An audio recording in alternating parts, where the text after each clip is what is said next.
यह कहानी पूरी तरह काल्पनिक है। इसमें दिखाए गए सभी पात्र, स्थान और घटनाएं लेखक की कल्पना पर आधारित हैं। किसी जीवित या मृत व्यक्ति, संस्था, धर्म या समुदाय से इसका कोई संबंध मात्र संयोग हो सकता है। इस वीडियो का उद्देश्य केवल मनोरंजन है। कृपया इसे वास्तविकता न समझें। अगर किसी को इससे ठेस पहुंची हो, तो हमें खेद है। यह जानबूझकर नहीं किया गया है। जब आहान ने मजाक में ये कह दिया कि उसने रूपल का फायदा उठाया था, रोहन की हालत बद से बदतर होने लगी थी। अच्छा, तुम्हारे अंदर बहुत हिम्मत है, अब देखो कि मैं तुम्हारे साथ क्या करता हूँ, रोहन ने आहान को चैलेंज करते हुए कहा। आहान को ये सब बातें किसी छोटे बच्चे की लग रही थी, इसलिए उसने रोहन से कैजुअली कहा, ठीक है, अब जाओ भी, क्या रात में तुम यहाँ हमारे साथ रहना चाहते हो? हमारे साथ सुनने के बाद रोहन को ऐसा लगा मानो कोई उसके जख्म पर नमक छिड़क रहा था। उसने गुस्से से आहान को देखा और रूपल के घर से चला गया। जब रोहन वहां से चला गया, रूपल हैरानी भरी नजरों से आहान की तरफ देखने लगी। उसे अपनी आंखों पर और अपने कानों पर यकीन ही नहीं हो रहा था। क्या ये वही बुज़दिल और चुपचाप रहने वाला आहान है? ये इतना कैसे बदल गया? जब शनाया ने मुझसे कहा कि आहान ने उसके लिए यामिनी आंटी से भी बहस की, तो मुझे लगा शनाया बड़ा चढ़ा कर बात कर रही थी। क्या आहान ने अभी अभी सच में रोहन से पंगा लिया है? क्या आहान है नहीं जानता कि रोहन का फैमिली बैकग्राउंड क्या है? या फिर आहान को इस सब से फर्क ही नहीं पड़ता कि रोहन रिवेंज लेने के लिए इसके साथ क्या क्या कर सकता है? मुझे तो उस दिन प्राइड रेस्टोरेंट में को कुछ भी हुआ तभी से इस आहान पर शक हो रहा था। हो ना हो आहान को देखकर ही उस विक्की भाई का रवैया बदल गया था। लेकिन उस दिन आहान ने इस बारे में कुछ भी नहीं कहा। कुछ तो गड़बड़ है। मुझे कुछ भी करके इस सब का पता लगाना होगा। मुझे जानना ही है कि इस आहान में इतनी हिम्मत और कॉन्फिडेंस कहाँ से आया है। रूपल आहान के इस नए ब्रेव और बोल्ड अंदाज को देखकर दंग रह गई थी। जब आहान ने उसकी अजीब सी नज़रों को अपने ऊपर महसूस किया, आहान का मुंह बन गया। रूपल, तुम मुझे ऐसे क्यों देख रही हो? कुछ हुआ है क्या? सवाल सुनते ही रूपल अपने सेंसर्स में वापस लौटी और आहान की तरफ देखकर एटीट्यूड के साथ कहा, पता नहीं आजकल तुम हवाओं में उड़ने लगे हो, लेकिन ज़्यादा खुश होने की ज़रूरत नहीं है। अब मैं आ गई हूँ तुम्हारे पर काटने, मुझे ज़्यादा देर नहीं लगेगी। जब आहान ने रूपल की कही ये बात सुनी, वो कंफ्यूज हो गया। रूपल, तुम क्या कहने की कोशिश कर रही हो? ज़रा साफ साफ कहो। रूपल आहान को हर वो सवाल पूछना चाहती थी जो उसके दिमाग में घूम रहा था, लेकिन फिर उसने कुछ सोचा और इस बात का फैसला लिया कि वो आहान से कुछ भी नहीं कहेगी। और रूपल ने उससे कहा, मैं क्या कहूँगी, जाओ जाके खाना बना दो। यहाँ बैठकर टाइम पास करने से अच्छा होगा कि तुम घर के कुछ काम ही कर दो। चलो जल्दी करो, मुझे और शनाया को भूख लगी हुई है। अपनी ये बात कहने के बाद रूपल ऊपर जाने लगी। आहान रूपल की ऐसी बातें सुनकर दंग रह गया। क्या ये चुड़ैल मुझे अपने घर का नौकर समझ रही है? शनाया को भूख ना लगी हुई होती तो मैं इस रूपल की एक भी बात ना सुनता। ये कहने के बाद आहान किचन की तरफ बढ़ गया। तारांकन ऐसे ही 2-3 दिन निकल गए। इस वक्त के दरमियान आहान, शनाया और रूपल ने एक साथ बहुत मस्ती की बहस भी की और आहान ने बहुत काम भी किया। उन तीनों के लाइफ से परेशानी कोसों दूर थी, लेकिन ऐसा हर किसी के साथ नहीं हो रहा था। तारांकन इन 3 दिनों में मिसेस यामिनी गिल का सर दर्द से और इरिटेशन से फटा जा रहा था। एक तो हर रोज शनाया को कम से कम 50 बार कॉल करने के बाद भी शनाया उनके एक भी कॉल का जवाब नहीं दे रही थी। ऊपर से सीमा बुआ जी और रतन ने उनके घर में अपना बढ़िया डेरा जमा लिया था। सीमा बुआ जी ने शनाया के रूम को और रतन ने आहान में कमरे को हथिया लिया था और अब वो दोनों वही रहने लगे थे। इतना ही नहीं, मिसेस यामिनी गिल को उन दोनों के लिए दिन का 3 बार खाना और बीच बीच में चलने वाला चाय नाश्ता अकेले ही बनाना पड़ रहा था। सीमा बुआ जी या तो दिन भर सोफे पर फैलकर टीवी देखती रहती थी, और अगर वो करने से मन भर जाता था तो मिसेस यामिनी गिल के कपड़े और गहने पहनकर बैठ जाती थी। मिसेस यामिनी गिल अच्छे से जानती थी कि जब तक सीमा बुआ जी को 25 लाख रुपए कैश में नहीं मिलने वाले थे, वो यही उनके सर पर बैठकर उन्हें तंग करने वाली थी। अब मिसेस यामिनी गिल से ये सब सहन नहीं हो रहा था, इसलिए उन्होंने एक बार फिर से शनाया को कॉल लगाया, लेकिन जैसे कि पिछले कुछ दिनों से हो रहा था, बहुत देर तक बजने के बाद भी किसी ने कोई जवाब नहीं दिया। मिसेस यामिनी गिल ने बहुत ही डिसअपॉइंटमेंट के साथ फ़ोन नीचे रख दिया।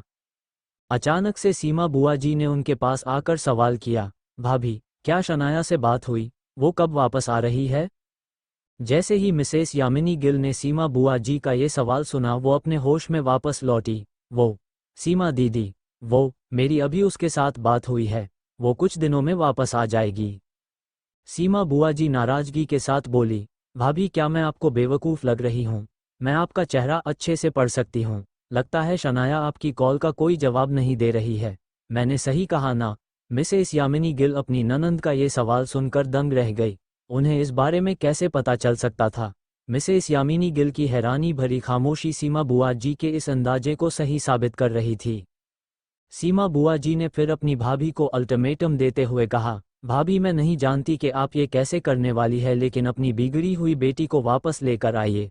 अगर मुझे 3 दिन में अंदर 25 लाख रुपए नहीं मिले तो आपकी सारी हरकतें और मनोज शर्मा के साथ आपका रिश्ता मैं पूरे गिल खानदान को बता दूंगी, और आप इस गलतफहमी में मत रहिएगा कि मेरे पास कोई सबूत नहीं है। ये सुनकर मिसेस यामिनी गिल का चेहरा ही सफ़ेद पड़ गया कि उन्होंने आखिर किसी का क्या बिगाड़ा था जो हर तरफ से मुसीबतों ने उन्हें घेर कर रखा था। सीमा बुआ जी ने और सुनाते हुआ कहा, भाभी, वैसे पहले तो आप जो भी कहती थी शनाया वैसा ही करती थी, लेकिन देखिए क्या दिन आ गया है। उस निकम्मे आहान के लिए शनाया ने आपको अपनी माँ को छोड़ दिया है। आप सच में अपनों बेटी को संभालने में फेल हो गई भाभी। इस पॉइंट पर मिसेस यामिनी गिल को अपनी किस्मत और अपने निकम्मे दामाद पर बहुत गुस्सा आ रहा था, तो वो बुदबुदाने लगी, आहान, तुम्हारी वजह से मुझे कैसे कैसे ताने सुनने पड़ रहे हैं। अगर तुमने शनाया को अपनी तरफ से ना किया होता तो शनाया मेरी हर बात मानने को तैयार थी। मेरी ही गलती है, मुझे पहले ही शनाया से डिवोर्स पेपर्स पर साइन ले लेने चाहिए थे, लेकिन तुम्हारी वजह से ऐसा नहीं हो पाया, और अब ये सीमा ये तो मेरे सर पर ही बैठ गई है। हर दूसरे पल मुझे मनोज शर्मा का नाम लेकर ब्लैकमेल करने की कोशिश कर रही है। एक बार शनाया वापस आ जाए तो फिर मैं एक एक करके सब कुछ ठीक कर दूंगी। भले ही मिसेस यामिनी गिल के दिमाग में इतना सब चल रहा था, लेकिन उन्हें देखकर ऐसा लग रहा था कि इस वक्त वो बहुत दुखी थी। अपनी भाभी के ऐसी हालत का फ़ायदा उठाने के लिए सीमा बुआ जी के दिमाग में एक ख्याल आ गया, और उन्होंने मिसेस यामिनी गिल के फिक्रमंद लगते हुए कहा, भाभी, वैसे मुझसे अब आपकी ये हालत देखी नहीं जा रही। मैं आपको इस सब का एक उपाय बताती हूँ। अगर सब कुछ मेरे प्लान के मुताबिक हुआ तो ना ही सिर्फ शनाया वापस घर लौटकर पहले की तरफ समझदार बन जाएगी, लेकिन साथ ही वो निकम्मा आहान उसे भी गिल परिवार और शनाया का पीछा छोड़कर हमेशा के लिए गायब होना पड़ेगा। जैसे ही मिसेस यामिनी गिल ने अपनी ननंद की कही ये बात सुनी, उनके चेहरे के एक्सप्रेशंस पूरी तरह से बदल गए। उनकी आंखों में अब थोड़ी सी उम्मीद नजर आने लगी। मिसेस यामिनी गिल ने क्यूरियस लगते हुए सीमा बुआ जी से कहा, सीमा दीदी, क्या ऐसा हो सकता है? मगर कैसे? आपके पास कैसा प्लान है? मिसेस यामिनी गिल का सवाल सुनते ही सीमा बुआ जी कॉन्फिडेंट लगने लगी। आखिरकार सिर्फ पैसे मिल जाने से वो सब कुछ भूलने नहीं वाली थी। सीमा बुआ जी को आहान से बदला भी तो लेना था, इसलिए ये प्लान मिसेस यामिनी गिल के साथ ही सीमा बुआ जी के लिए भी बहुत जरूरी था। उन्होंने फिर अपना एक एक शब्द सोच समझ कर कहते हुए अपना प्लान बताना शुरू किया। सीमा बुआ जी बोली, आसान है भाभी, आप पूरे शहर में ये बात फैला दीजिए कि अब आहान आपका दामाद नहीं है। आपकी प्यारी और कामयाब बेटी ने उससे अलग होने का फैसला ले लिया है, और इसी वजह से निकम्मा आहान अब से गिल खानदान का जमाई नहीं रहा। जाहिर सी बात है आपका इरादा साफ होगा शनाया के लिए नया पति ढूंढना। सीमा बुआ जी की कही एक एक बात सुनकर मिसेस यामिनी की आंखों में चमक लौटने लगी। वो ये कैसे भूल सकती थी कि शनाया अब स्प्रिंग कॉरपोरेशन के नए प्रोजेक्ट की हेड थी, और इसी वजह से सभी बड़े बड़े खानदान शनाया के बारे में जानने में इंटरेस्टेड थे। और जिस तरह का आहान का रेप्यूटेशन था कि वो एक मिडिल क्लास ऑफिस वर्कर था, किसी को भी इस बात से हैरत नहीं होती कि शनाया ने डिवोर्स लिया हुआ है। भले ही अभी तक शनाया और आहान का डिवोर्स हुआ नहीं था, मिसेस यामिनी गिल कुछ ना कुछ करके वो दिन भी जल्दी लेकर आती। और सबसे जरूरी बात तो ये थी कि अब उन्हें रोकने के लिए शेखर गिल भी वहां नहीं थे। जिस तरह की उनकी हालत थी, वो इतने जल्दी हॉस्पिटल से वापस नहीं आने वाले थे। इस सब के बारे में कैलकुलेटिव होकर सोचने के बाद मिसेस यामिनी गिल बहुत एक्साइटेड महसूस करने लगी। ये आइडिया उसकी पूरी जिंदगी बदल सकता था। अगर सच में ये सब मुमकिन हुआ तो मैं शनाया के लिए एक बहुत अच्छा लड़का ढूंढ दूंगी। ऐसा लड़का जो स्टेटस में गिल परिवार से भी बड़ा हो, ऐसा लड़का जो उस आहान से 1000 गुना बेहतर होगा। मिसेस यामिनी गिल ने मन ही मन में कहा, लेकिन अगले ही पल उनकी सारी एक्साइटमेंट धरी की धरी रह गई। मिसेस यामिनी गिल ने परेशान लगते हुए सीमा बुआ जी से कहा, लेकिन सीमा दीदी, शनाया खुद घर छोड़कर गई है। उसने आहान का साथ देने का फैसला किया है, हम उसे वापस कैसे लाएंगे? और वो तो कभी डिवोर्स पेपर पर साइन करने के लिए मानेगी भी नहीं। मिसेस यामिनी गिल का ये सवाल सुनकर सीमा बुआ जी भी कुछ देर के लिए सोच में डूब गई। ये प्रॉब्लम तो सीरियस थी। शनाया के मर्जी के बिना कुछ भी नहीं हो सकता था, लेकिन अगर शनाया को कुछ पता नहीं ना चल पाए तो शायद ये सब मुमकिन था। जैसे ही सीमा बुआ जी के दिमाग में ये ख्याल आया, वो एक टेढ़ी मुस्कान के साथ हंसने लगी। सीमा बुआ जी ने अपनी भाभी से कहा, भाभी ये हो सकता है, बस हमें शनाया को इस सब के बारे में पता नहीं लगने देना है। आगे हम जो करेंगे उससे हमारी सारी प्रॉब्लम्स खत्म हो जाएंगी। मिसेस यामिनी गिल ने ये बात सुनी तो वो क्यूरियस हो गई। अगर ऐसा कोई रास्ता था जिससे आहान को धक्के मारकर गिल परिवार से निकाला जा सकता था तो मिसेस यामिनी गिल कुछ भी करने के लिए तैयार थी। उन्होंने अपनी ननंद से सवाल करते हुए कहा, क्या सीमा दीदी, ऐसा मुमकिन है? ये तो बहुत अच्छी बात है, लेकिन हम क्या करने वाले हैं? मिसेस यामिनी गिल और सीमा बुआ जी की आंखों पर इस वक्त आहान से नफरत की पट्टी बंधी हुई थी और इसीलिए अपना इरादा पूरा करने के लिए वो किसी भी हद तक जाने के लिए तैयार थी। मिसेस यामिनो गिल के पूछे हुए सवाल को सुनने के बाद सीमा बुआ जी मुस्कराने लगी। उनकी आंखों में एक अलग तरह की आग जल रही थी। अपनी भाभी के सवाल का जवाब देते हुए सीमा बुआ जी ने कहा, स्वयंवर। स्वयंवर। सीमा बुआ जी की कही ये बात सुनकर मिसेस यामिनी गिल को समझ ही नहीं आया कि उन्हें कैसे रिएक्ट करना चाहिए। कुछ देर के ऑकवर्ड सन्नाटे के बाद मिसेस यामिनी गिल के अपनी ननंद से सवाल करते हुए कहा, स्वयंवर? कैसा और किसका स्वयंवर? मिसेस यामिनी गिल इस वक्त कंफ्यूज हो गई थी। सीमा बुआ जी ने सवाल का जवाब देते हुए बहुत ही कैजुअल अंदाज में कहा, भाभी इसमें ना समझने जैसा क्या है? बात साफ है, शनाया का स्वयंवर। शनाया खूबसूरत है, बिजनेस इंडस्ट्री में अपने पोटेंशियल को साबित कर चुकी है, उसका नाम शिमला के हर बड़े खानदान में जाना जाता है। वो, उसे क्या कहते हैं? हाँ, शनाया एक परफेक्ट पैकेज है, कोई भी उससे शादी करने के लिए एक पैर पर भी तैयार हो जाएगा। सीमा बुआ जी के इतने शातिर और चालाक दिमाग को जानकर यामिनी गिल दंग रह गई थी। उन्होंने ना में अपना सर हिलाते हुए सीमा बुआ जी से कहा, सीमा दीदी, जो भी हो जाए शनाया ऐसी दकियानुसी बातों के बारे में सोचेगी भी नहीं और तुरंत मना कर देगी, यहाँ तक कि कभी भी घर पर लौट कर नहीं आएगी। मिसेस यामिनी गिल अपनी बेटी को बहुत अच्छे से जानती थी। सीमा बुआ जी ने अपनी भाभी के कंधे पर हाथ रखते हुए मुस्करा कर कहा, भाभी तो फिर आप किस काम में आएंगी? अब अगर हमें कुछ बड़ा जितना है तो जान की बाजी तो लगानी ही पड़ती है। अब मिसेस यामिनी गिल को अपने इस लोमड़ी जैसी चालक ननंद से घबराहट होने लगी थी। जान की बाजी लगाने का क्या मतलब था? मिसेस यामिनी गिल ने हकलाते हुए कहा, सीमा दीदी, जान की बाजी लगाने का क्या मतलब है? मिसेस यामिनी गिल को ऐसे डरते हुए देखकर सीमा बुआ जी जोर जोर से हंसना शुरू कर दिया और हंसते हंसते हुए बोली, भाभी स्वयंवर के दौरान जो भी लड़का आप अपने दामाद के तौर पर पसंद करेंगी उसके साथ आप एक कॉन्ट्रैक्ट साइन कर लीजिएगा। एक बार वो कॉन्ट्रैक्ट साइन हो जाए तो शनाया को उस लड़के के साथ जाना ही होगा, और अगर शनाया ऐसा करने से मना करती है तो आपको अपनी बाकी की जिंदगी जेल में बितानी पड़ेगी। आपकी बेटी आपसे इतना प्यार तो करती ही है कि आपको जेल जाने से बचा ही लेगी। अब मिसेस यामिनी गिल का चेहरा जम गया था। इनडायरेक्टली ये औरत शनाया को बेचने की बात कर रही थी और वो भी इस कीमत पर कि मिसेस यामिनी गिल को जेल जाना पड़े। कुछ देर तक अपनी ननंद की कही बात को प्रोसेस करने के बाद आखिरकार मिसेस यामिनी गिल अपने होश में वापस लौटी। उन्होंने बिना ज्यादा देर सोचे अपना फैसला कर लिया और बहुत ही फर्म अंदाज में अपने चालाक ननंद से कहा, बिल्कुल नहीं, ऐसा कभी नहीं होगा। एक तो ना ही मिसेस यामिनी गिल अपनी बेटी को किसी चीज के तरह समझती थी और ना ही वो किसी बेवकूफ और लालची औरत के कहने पर अपनी जिंदगी को खतरे में डालना चाहती थी, इसलिए उन्होंने अपना फैसला सुना दिया था। दूसरी तरफ पिछले 3 दिनों की तरह आहान आज भी रूपल और शनाया के लिए सुबह का नाश्ता बना रहा था। फ्रूट जूस शनाया के पसंद की इडली और चटनी के साथ ही आहान ने रूपल के लिए फ्रेंच टोस्ट बना दिया था। जब आहान किचन से सब कुछ एक एक करके डाइनिंग टेबल पर ला रहा था तब सीढ़ियों से शनाया ने उसे देख लिया। शनाया अभी अभी नहाकर नीचे आ रही थी। जैसे ही उसने देखा कि आहान उसकी खुशी के लिए कितनी मेहनत कर रहा था तो शनाया के दिल में नरमी छा गई। दूर से ही आहान को देखते हुए शनाया के चेहरे पर एक स्माइल आ गई। उसने मन ही मन में कहा, आहान बहुत परफेक्ट है, सबसे परफेक्ट। पता नहीं ये बात समझने में मुझे इतनी देर क्यों लगी, पता नहीं मैं इतनी बेवकूफ़ क्यों हूँ। आहान ने इस वक्त एक नॉर्मल सी मारून रंग की टी शर्ट और सफ़ेद रंग की पैंट पहने हुए थी। उसकी 6 foot height, super tone body और गहरी आंखें देखते हुए शनाया कितनी देर तक वही खड़ी रही उसे भी पता नहीं चला। एकदम से शनाया का ध्यान आहान के चेहरे पर गया और वो थोड़ी सरप्राइज हो गई। शनाया ने ध्यान से आहान की नाक को देखते हुए अपने आप से ही कहा, क्या आहान की नाक इतनी क्यूट है? मैंने कभी ध्यान ही नहीं दिया। एकदम लंबी और सीधी। जब आहान की नाक को साइड से देखा जाए तो और भी ज़्यादा क्यूट लगती है, लेकिन जब सामने से देखा जाए तो आहान बहुत सीरियस लगता है। उफ यार, मेरा हबी इतना हैंडसम क्यों है। आहान सच में एक सक्सेसफुल मॉडल बन सकता है।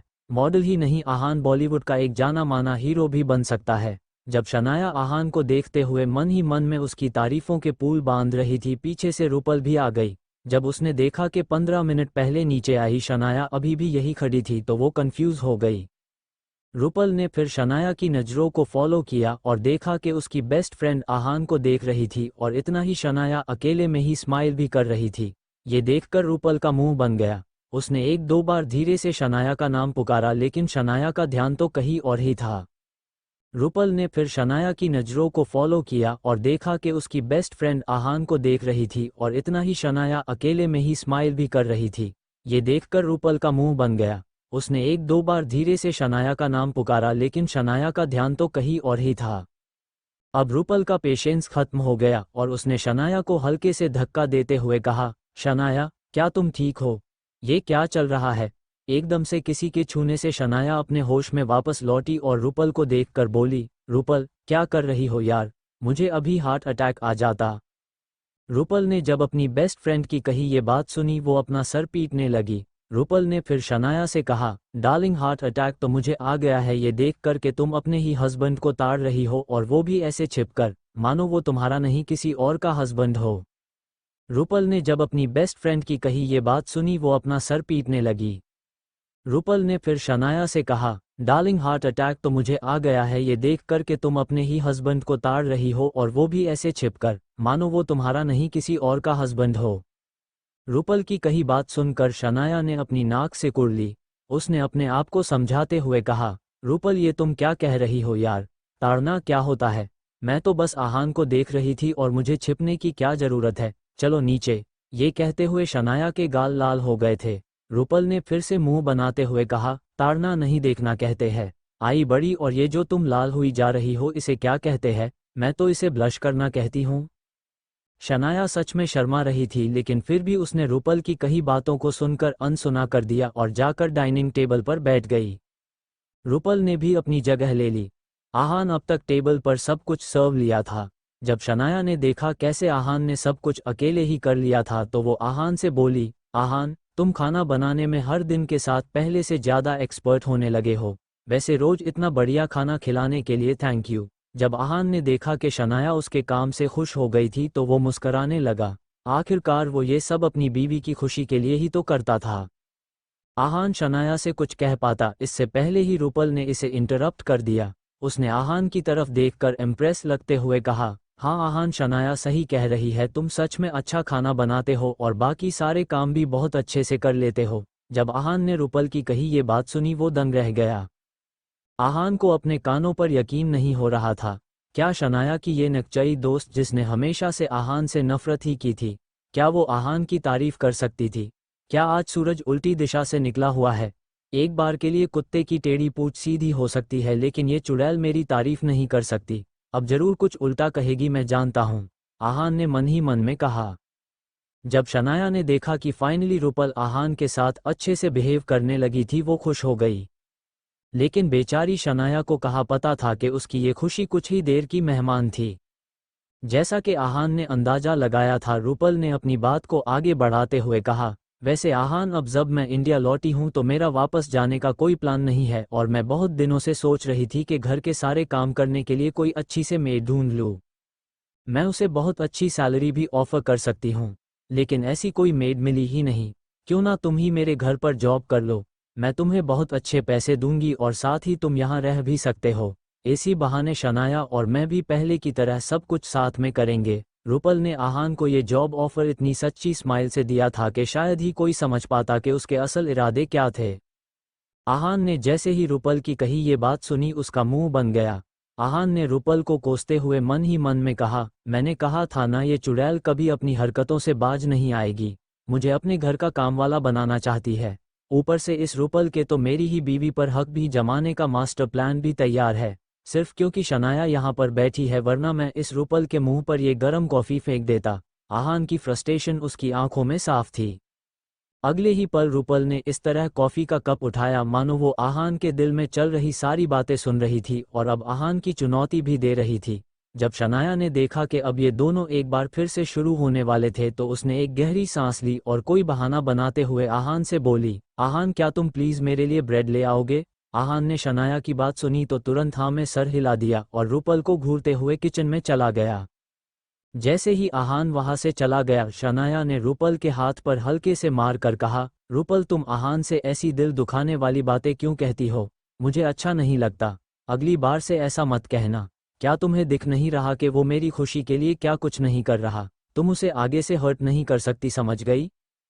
शनाया की डांट सुनकर रूपल ने मुंह बनाकर उससे कहा, क्या तुम इतने सालों की दोस्ती के ऊपर उस बेवकूफ़ आहान को चुन रही हो? शनाया ने रूपल के इस सवाल को सुनकर भी अनसुना के दिया और अपनी जगह से उठ गई। फिर शनाया ने किचन की तरफ जाते हुए रूपल से कहा, तुमने सही पहचाना। अब आगे से ख्याल रखना वरना मैं गुस्सा हो जाऊंगी। शनाया की जाते हुए देखकर रूपल ने गुस्से से अपना फ्रेंच टोस्ट खा लिया। जैसे ही रूपल ने उसे टेस्ट किया उसके एक्सप्रेशंस ही बदल गए। रूपल ने अपने आप से ही कहा, आहान को वो ऑफर तो मैंने बस उसे गुस्सा दिलाने के लिए कहा था, लेकिन लगता है वो खाना बनाने में सच में एक्सपर्ट है।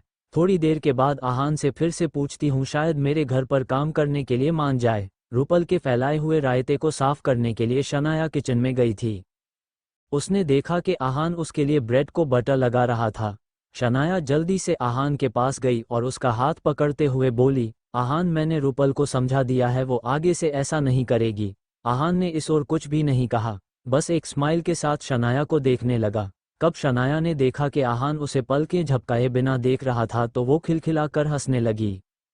आहान ने शनाया से सवाल करते हुए कहा, शनाया आप ऐसे क्यों हंस रही है? आहान का सवाल सुनकर शनाया और जोर से हंसने लगी। कुछ देर तक ऐसे ही हंसने के बाद शनाया ने आहान के कान के करीब जाकर कहा, आहान इसे ताड़ना कहते हैं, क्या तुम मुझे ताड़ रहे हो? शनाया की कही ये बात सुनकर आहान की आंखें खुली की खुली रह गई। वो एक ही वक्त पर नर्वस भी हो रहा था और शर्मा भी रहा था। आहान ने फिर कुछ सोचा और हाथ पकड़े ब्रेड को शनाया को देकर कहा, मैं तो बस आपको देख रहा था। ये ताड़ना कैसा शब्द है, और पता नहीं आप ये सब नई चीजें कहाँ से सीख रही है। जब शनाया ने देखा कि आहान शर्म के मारे उससे नजरें चुरा रहा था तो उसने फिर से आहान को छेड़ते हुए कहा, और ये जो तुम लाल हो रहे हो ना, इसे ब्लश करना कहते हैं। जब शनाया आहान को ऐसे चिढ़ा रही थी, किचन के दरवाजे पर खड़ी रूपल ने अपने आप से कहा, ये लड़की तो गई काम से। ये लड़की तो गई काम से, मेरी ही लाइंस यूज करके अपने हस्बैंड के साथ फ्लर्ट करने की कोशिश कर रही है। अब रूपल से ये सब देखा नहीं जा रहा था। वो सीधे किचन के अंदर गई और आहान और शनाया को इनडायरेक्ट अंदाज में ताना मारते हुए बोली, पता नहीं लोग ये पब्लिक डिस्प्ले ऑफ अफेक्शन घर की चार दीवारों में क्यों करते हैं? मुझे सोशल मीडिया पर ऐसे कुछ कपल्स का पता है जो अपनी रोमांटिक फोटोज को पोस्ट करके लाखों रुपए कमा लेते हैं। वैसे अगर कोई चाहे तो वो भी अपने फोटोज पोस्ट कर सकते हैं, पैसा भी कमाना हो जाएगा और मेरे जैसे बाकी लोगों को इरिटेट भी नहीं होगा। रूपल के इस टॉन्ट को सुनकर शनाया ने उसे देखकर अपना मुंह बना लिया। तभी आहान ने कुछ सोचा और रूपल से सवाल करते हुए कहा, रूपल वैसे ये आइडिया अच्छा है, लेकिन एक बात बताओ, क्या तुम्हें ये लगता है कि हम एक परफेक्ट कपल है जो सिर्फ अपनी फोटोज पोस्ट करके ही बहुत फेमस हो सकते हैं? शनाया जरूर, हम दोनों साथ में बहुत अच्छे लगते हैं। तुम्हारा इस पर क्या कहना है रूपल? जैसे ही रूपल ने आहान की कही ये बात सुनी, उस बेचारी की बोलती बंद हो गई। रूपल ने इरिटेट होकर अपने आप से ही कहा, मैंने ऐसा तो कभी नहीं कहा था। ये आहान कुछ ज्यादा ही दिमाग और मुंह चलाने लगा है। रूपल ने दोनों की तरफ अजीब नजरों से देखा और पैर पटकते हुए किचन से बाहर चली गई। उसे जाते हुए देखकर आहान और शनाया फिर से हंसने लगे। शनाया ने आहान की तारीफ करते हुए कहा, तुम तो स्मार्ट होने लगे हो आहान। लगता है ये सब मुझे ताड़ने का नतीजा है। अपनी बीवी की ऐसी फ्लर्टी बातें सुनने के बाद आहान को समझ नहीं आ रहा था कि उसे हंसना चाहिए या फिर खामोश रहना चाहिए। तारांकन दूसरी तरफ मिसेस यामिनी गिल का एक एक पल बड़ी मुश्किल से कट रहा था। जब सीमा बुआ जी ने इनडायरेक्टली शनाया का सौदा करने की एडवाइस मिसेस यामिनी गिल को दे दी, उन्होंने अपनी ननंद से कहा, बिल्कुल नहीं, ऐसा कभी नहीं होगा। उन्होंने अपना फैसला सुना दिया था, लेकिन अगर वो आसानी से मान जाती तो क्या उन्हें सीमा बुआ कहा जा सकता था? उन्होंने बहुत ही बॉसी अंदाज में मिसेस यामिनी गिल से कहा, भाभी कहीं आप इस खुशफहमी में तो नहीं है कि मैं आपसे स्वयंवर के बारे में पूछ रही थी? मैं आपको बता रही थी। आपके पास कोई दूसरा रास्ता ही नहीं है, और वैसे भी ये आपका आखिरी मौका है। आपको शनाया के लिए अच्छा लड़का भी मिल जाएगा, जो स्टेटस में औकात में हमारे गिल परिवार के बराबर का हो। जिंदगी सुधर जाएगी शनाया की। देखिए, अगर आप अपनी मर्जी से ये सब कर सकती है तो अच्छा है, वरना आपको भी पता है कि मनोज शर्मा, सीमा बुआ जी ने जानबूझकर अपनी बात को आधे में छोड़ दिया। मिसेस यामिनी गिल को अपनी इस लालची ननंद की धमकियों की आदत हो गई थी, लेकिन वो इस बात से मुकरना नहीं चाहती थी कि सीमा बुआ जी की कही बात में पॉइंट तो था। अगर ऐसा हो पाता तो दोनों तरफ से मिसेस यामिनी गिल की जीत ही थी। ये ऐसी सिचुएशन थी जिसमें मिसेस यामिनी गिल एक तीर से दो निशाने साध सकती थी। लेकिन सिर्फ एक ही रिस्क था। क्या होता अगर शनाया वहां आने से मना कर देती? मिसेस यामिनी गिल ने वो सवाल अपनी ननंद से करते हुए कहा, सीमा दीदी, अगर शनाया नहीं आई तो? सीमा बुआ जी ने फिर अपनी यामिनी भाभी से कहा, आप भी ना भाभी, बिना वजह परेशान हो रही है। मैंने कहा ना, सब कुछ सही से हो जाएगा। आप ही सोचिए, एक तरफ शनाया का निकम्मा पति जिसने शनाया को जिल्लत के अलावा और कुछ नहीं दिया, और दूसरी तरफ शनाया की मॉम जिन्होंने उसे प्यार से बड़ा किया, पढ़ाया लिखाया, उसका ख्याल रखा। कोई भी बता सकता है कि शनाया आप ही को चुनेगी और आपके जेल जाने के डर से भागी चली आएगी। सीमा बुआ जी की बातें इतनी असरदार थी कि मिसेस यामिनी गिल के कानों में एक के बाद एक गूंज रही थी। मिसेस यामिनी गिल ने बहुत देर तक गहराई से सोचा और अपना मन पक्का कर लिया। एक गहरी सांस लेने के बाद मिसेस यामिनी गिल ने अपनी ननंद की तरफ देखकर कॉन्फिडेंस के साथ कहा, सीमा दीदी, मैं ये जान की बाजी लगाने के लिए तैयार हूँ। इस पॉइंट पर मिसेस यामिनी गिल की आंखों में डर था, इनसिक्योरिटी थी, लेकिन फिर भी वो ये रिस्क लेने का जोखिम उठाने के लिए तैयार थी। जब सीमा बुआ जी ने अपनी भाभी की हामी को जाना, उनकी आंखें चमकने लगी। उन्होंने एक खुशी की झलक के साथ मन ही मन में कहा, आहान, ये मेरी बेइज्जती का बदला है। तुमने मेरे बेटे रतन को चोट पहुंचाई, मुझे सड़क पर भीड़ में जिल्लत का शिकार बनाया, और इतना ही नहीं, पुलिस में ले जाने की धमकी भी दी। इस सब का चुन चुन के बदला मैं तुमसे लूंगी। 2 साल बाद इस घर में लौटने पर मैंने देखा कि तुम्हारे जैसे चालाक और होशियार लड़के की एक ही कमजोरी है, शनाया। और कमजोरियों का फायदा उठाने में तो ये सीमा बड़ी महारत रखती है। अब बस देखते जाओ कि शनाया के साथ मैं क्या क्या करती हूँ। इस पॉइंट पर सीमा बुआ जी की आंखों में एक अजीब शैतानी एक्साइटमेंट थी। सीमा बुआ जी का प्लान तैयार था। एक बार किसी अमीर आदमी के साथ कॉन्ट्रैक्ट साइन हो जाए तो उनकी किस्मत का ताला अपने आप खुलने वाला था। अपनी मॉम को मजबूर देखकर शनाया किसी से भी शादी करने के लिए तैयार हो जाएगी। उसके बाद आहान को सीमा हुआ जी धक्के मारकर इस परिवार से बाहर निकालती। शनाया के पास वो सब होते हुए देखने के अलावा कोई दूसरा रास्ता नहीं बचता। जैसे ही सब ठीक हो जाता है और शनाया किसी रईस खानदान की बहुत बन जाती है, सीमा बुआ जी मिसेस यामिनी गिल से हर छोटा बड़ा मौका देखकर पैसे ऐती। इस तरह सीमा बुआ जी ने मिसेस यामिनी गिल और शनाया को सोने का अंडा देने वाली मुर्गी बनाने का प्लान बना रखा था। उस प्लान का पहला कदम उठा लिया गया था। जैसा कि सीमा बुआ जी ने उनसे कहा था, मिसेस यामिनी गिल ने दोपहर तक अपनी कुछ दोस्तों को आहान और शनाया के अलग होने का बता दिया। ये मिसेस यामिनी गिल की वो फ्रेंड्स थी जिनके सोशल सर्कल में पूरा शिमला शहर शामिल था। एक से दूसरे, दूसरे से तीसरे और तीसरे से पूरे शहर तक ये खबर हवा की तरह फैल गई। सड़क सड़क पर हर कोने में बस इसी बात के चर्चे हो रहे थे। यहाँ तक कि एक डेली न्यूज़पेपर ने अपने ऑनलाइन वेबसाइट पर एक आर्टिकल पब्लिश कर दिया जिसमें ये खबर तफसील से लिखी हुई थी। यहाँ तक कि इस आर्टिकल की हेडलाइन हर एक रीडर का ध्यान अपनी तरफ खींच रही थी। हेडलाइन कुछ इस तरह थी, गरीब दामाद का अमीर खानदान से निकाले जाने का सफ़र। इस आर्टिकल में गिल परिवार का बैकग्राउंड बहुत ही डिटेल में लिखा हुआ था और शनाया के हाल ही में बनी हुई पहचान आर्टिकल का एसेंस थी। आखिरकार शनाया स्प्रिंग कॉरपोरेशन के नए प्रोजेक्ट की हेड जो थी, इसलिए स्प्रिंग कॉरपोरेशन, यश मेहरा और रायजादा परिवार के नए और अनरिवील्ड वारिस के बारे में भी उस आर्टिकल में लिखा हुआ था।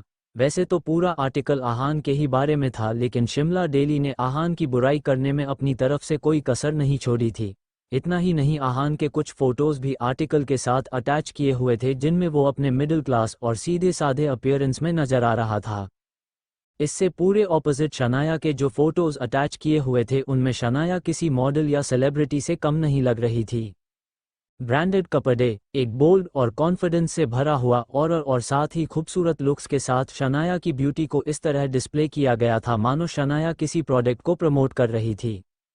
ये पूरा का पूरा आर्टिकल मिसेस यामिनी गिल ने खुद लिखा हुआ था और वो सारे फोटोज भी शिमला डेली न्यूज़पेपर तक उन्होंने ही पहुंचाए थे। तभी तो उस आर्टिकल में 3 साल तक आहान का गिल परिवार में घर जमाई के तौर पर रहना, किसी के काम ना आना, शनाया की जिल्लत की वजह बनना और इतना ही नहीं, यहाँ तक कि एक महंगी कार दिलवाने के लिए शनाया को फंसाना, ये सब छोटी सी छोटी डिटेल के साथ लिखा गया था। ये सब करने के पीछे मिसेस यामिनी गिल का इरादा साफ था। वो आहान को पूरी तरह से बर्बाद करना चाहती थी। मिसेस यामिनी गिल का ये मानना था कि लोगों में जितनी आहान की इमेज गिरेगी उतनी ही उन सब के दिल में शनाया के लिए हमदर्दी बढ़ेगी।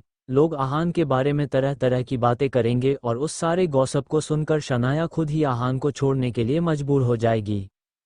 इस बार मिसेस यामिनी गिल का ये फुल प्रूफ प्लान कामयाब हो गया था। शिमला डेली के उस ऑनलाइन आर्टिकल को हजारों व्यूज़ मिल गए थे। इतने सारे व्यूज़ ने शिमला डेली का अपना खुद का रिकॉर्ड तोड़ दिया था। इस मोमेंट पर पूरे शिमला शहर में हर कोई गिल परिवार के निकम्मे घर जमाए आहान का नाम अच्छे से जानता था। लोग कमेंट्स में आहान के बारे में तरह तरह की बातें लिख रहे थे। किसी ने लिखा, ऐसे होपलेस और निकम्मे लोगों को मर जाना चाहिए, मैं तो ऐसे लोगों के सख्त खिलाफ हूँ। किसी और ने आहान की चालाकी की बुराई करते हुए लिखा, और नहीं तो क्या, इस एक आदमी की वजह से हम मर्दों का नाम मिट्टी में मिल रहा है। क्या इसे एक महंगी कार के लिए अपनी ही बीवी को फंसाने की ज़रूरत है? ये आहान तो सच में निकम्मा है। किसी और ने शनाया के लिए सिंपैथी के साथ कहा, अफसोस की बात तो ये है कि शनाया गिल जैसे क्रश मटीरियल लड़की को 3 साल पहले एक कूड़े के डिब्बे के साथ शादी करनी पड़ी। तो किसी और ने शनाया के लिए प्रे करते हुए लिखा, मैं भगवान से इतना मांगती हूँ कि शनाया गिल जैसी खूबसूरत और स्मार्ट लड़की को कोई ऐसा लड़का मिले जो उसके लायक हो। मैं चाहती हूँ कि शनाया गिल एक सेकंड चांस डिजर्व करती है। अगर मैं उस निकम्मे घर जमाए आहान की जगह होती तो खुद ही शर्म के मारे गिल परिवार छोड़कर चली जाती। लेकिन हर कोई मेरी तरह खुददार नहीं होता। इस दुनिया में आहान की तरह बेशर्म लोगों की कमी नहीं है। आहान की बहुत बुराई हो रही थी। खास करके सारे मर्द इस बात से नाराज थे कि शनाया जैसी खूबसूरत बीवी के साथ कोई ऐसा कैसे कर सकता था। हर उम्र के लोगों की जबान पर सिर्फ और सिर्फ आहान और शनाया का जिक्र हो रहा था। आज तो बाजार में भी लोग इसी बारे में बात कर रहे थे, लेकिन ऐसा नहीं था कि सभी लोग आहान के खिलाफ थे। कुछ लोग उसके सपोर्ट में भी बात कर रहे थे। उन्होंने कमेंट करते हुए लिखा, एक सिक्के के दो चेहरे होते हैं। मुझे लगता है हमें आहान की तरफ से भी इन सब बातों को जानना चाहिए। किसी और ने कहा, हाँ मुझे भी ऐसा ही लगता है। कोई गरीब है तो उसमें उस इंसान की कोई गलती नहीं है। ये हर किसी के नसीब की बात है। अगर गिल परिवार को इतनी ही प्रॉब्लम थी तो उन्होंने शादी के पहले इस सब के बारे में क्यों नहीं सोचा? तो किसी ने इस कमेंट पर रिप्लाई करते हुए कहा, और नहीं तो क्या, अगर प्रॉब्लम थी तो उन्हें पहले क्यों नहीं नजर आया? अब जब शनाया गिल ने स्प्रिंग कॉर्पोरेशन के साथ हाथ मिलाया है और थोड़ी पॉपुलर हो गई है तो उसे अपने पति की शर्म आने लगी है। अमीर लोग तो अपने लाइफ पार्टनर्स को भी कपड़ों की तरह बदलते हैं। लानत है ऐसी अमीरी पर। तो किसी और ने आहान की सिचुएशन को जस्टिफाई करते हुए कहा, मुझे तो वो आहान एक अच्छा लड़का लग रहा है। अगर वो कोई चालाक और शातिर पति होता तो गिल परिवार का नाम इस्तेमाल करके अब तक बहुत पैसे कमा चुका होता। लेकिन उसने अपनी जिंदगी नहीं बदली और जिस हालत में था उसी में जीता रहा। लोगों को उसके बारे में भी सोचना चाहिए। क्या गिल परिवार का किसी बेचारे लड़के को ऐसे घर से निकाल देना क्या गलत बात नहीं है? अमीर लोग हमारे जैसे मिडिल क्लास लोगों को किसी कचरे की तरह ही समझते हैं। इसका एक और एग्जाम्पल आहान की शक्ल में हम सबके सामने है। शनाया की फ्लर्टी बातों को सुनने के बाद आहान ऑफिस चला गया। कुछ देर बैंक के काम करने के बाद लंच ब्रेक में आहान को थोड़ा वक्त मिला। मिस्टर विक्रम ने पहले से ही आहान को कुछ जरूरी डॉक्यूमेंट्स मेल के दिए थे। आहान उसी काम में लगा हुआ था कि उसका फ़ोन बजने लगा। आहान ने देखा कि कॉलर्स इड पर मिस्टर विक्रम का नाम फ्लैश हो रहा था।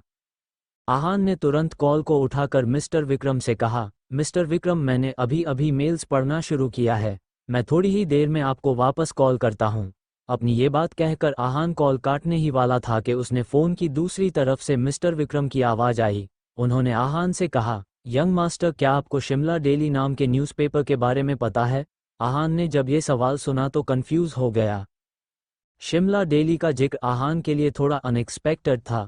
उसने सवालिया अंदाज में मिस्टर विक्रम से कहा, शिमला डेली? आहान पिछले 3 दिनों से रुपल और शनाया के साथ इतना सारा वक्त बीता रहा था कि उसके पास न्यूज़पेपर पढ़ने की फुर्सत ही नहीं थी। मिस्टर विक्रम ने जब आहान का कंफ्यूज टोन सुना तो उन्होंने अंदाजा लगा लिया कि आहान को बाहर क्या हो रहा है इस सब का कोई आइडिया नहीं होगा। इसलिए उन्होंने आहान को पूरा मामला तफसील से बता दिया। जब वो दोनों फ़ोन पर बात कर रहे थे मिस्टर विक्रम ने आहान को उन ऑनलाइन वेबसाइट में पब्लिश हुए आर्टिकल की लिंक भी शेयर कर दी। आर्टिकल में लिखे हुए डिटेल्स, अटैच की हुई तस्वीरें और लोगों के कमेंट्स, ये सब पढ़ने के बाद आहान को इस बात का अंदाजा तो हो ही गया था कि ये जरूर किसी अंदर के लोगों में से किसी का काम होगा। इस बारे में सोचते हुए आहान ने मन ही मन में कहा, मॉम, लगता है आपने मुझे गिल परिवार से निकालने के लिए पूरे शहर में तहलका मचा दिया है। अब देखते हैं कि ये तमाशा कितनी दूर तक जाता है। जब आहान इस सिचुएशन को फिगर आउट करने की कोशिश कर रहा था तब फोन की दूसरी तरफ से मिस्टर विक्रम ने आहान से कहा, यंग मास्टर, मैं खुद इस मामले को संभालने की जिम्मेदारी लेना चाहता हूँ।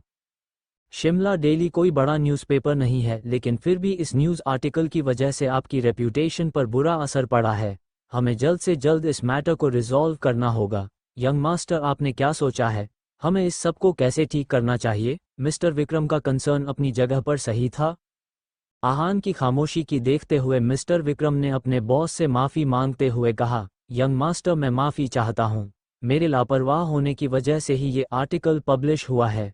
मैं सच में अपनी इस गलती के लिए शर्मिंदा हूँ। मिस्टर विक्रम अपने काम को लेकर बहुत ही सिंसियर और ईमानदार थे। उन्होंने इस सब के लिए अपने आप को जिम्मेदार ठहरा दिया।